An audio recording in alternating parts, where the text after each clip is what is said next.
Okay, let's check this out. Got just that one hinge re-secured. Now that gap is about the same. Now look at the top. I still have a big gap there. See there? I mean, I couldn't suck it over very far, could I? Now see, there's a slight gap there still left. I didn't really push this over much by doing that. Sometimes you can push it over further than that, depending how tight they've got the shims in here, how tight everything is. Lots of times there's a little bit of a snugness that's just slightly loose where you can snug that in and it pushes over just enough, and you'd be amazed at what you can do to get the doors resituated. But because, you know, an existing house or something on a slab, usually you can do stuff like this, but you saw this was a shed, so the walls have probably sagged, the floors probably sagged a little bit, and there's only going to be so much we can do. But what I'm going to try next is I'm going to do the same thing to this hinge, and at the bottom I don't think I'm going to do anything to that because I really don't have to. And the door right here is still hitting that threshold. You know, that rubber, I was hoping to raise it just enough to squeeze by there. So that's why I want us to do a little bit more work. So I'm going to do the same thing with this hinge, and then I've got a trick. I want to show you what I can do with this, because see, we've got just a little bit of a gap. I can make that just a hair tighter. Did you know that? By doing something to this hinge. Stick around, I'll show you that in a minute. Hey, here's a little tip I wanted to share with you. Doesn't matter what type of Phillips head you use. I mean, look at this one.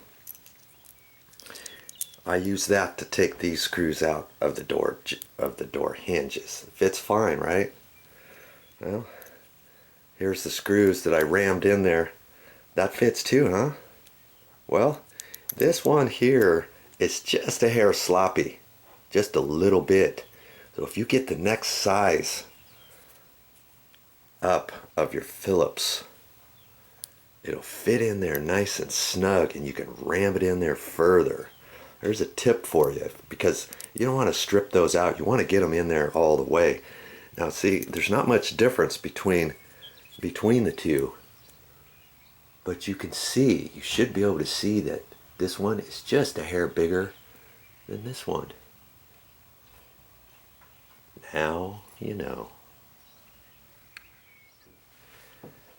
The reason why I'm showing you that is because you may not have known that, because I used to put in timely frames or commercial metal door jambs with the screws that you got to screw in there. Well, if you use a wrong tip, you try to screw those in, it strips the head out, makes them look nasty, and sometimes you can't get them all tight in there. So if you use the proper head of the Phillips, it fits snug, and you can just drive those in and make them look nice and pretty, not have to worry that they're going to strip the heads or anything like that.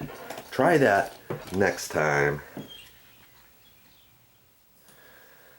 Boy, I got my work cut out for me on this particular door. Okay, I got that hinge down, I got this hinge done here, and the door is still hanging up at the bottom, which I thought it would, but I don't want to, here's the thing, I don't want to mess with this door at all until I get done over with this hinge side.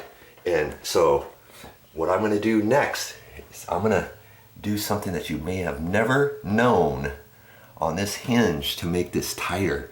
And usually your gap, you don't want your gap much smaller than that. You see that nice gap there? But because there is a slight gap, I know that this door can go over to the existing door jamb just a little bit more, don't I? Even if it's not, you know, not rubbing, but just pushed up tight. I know that, just that little bit. Hey, does size matter? Yes, of course it matters, and I'll show you why next.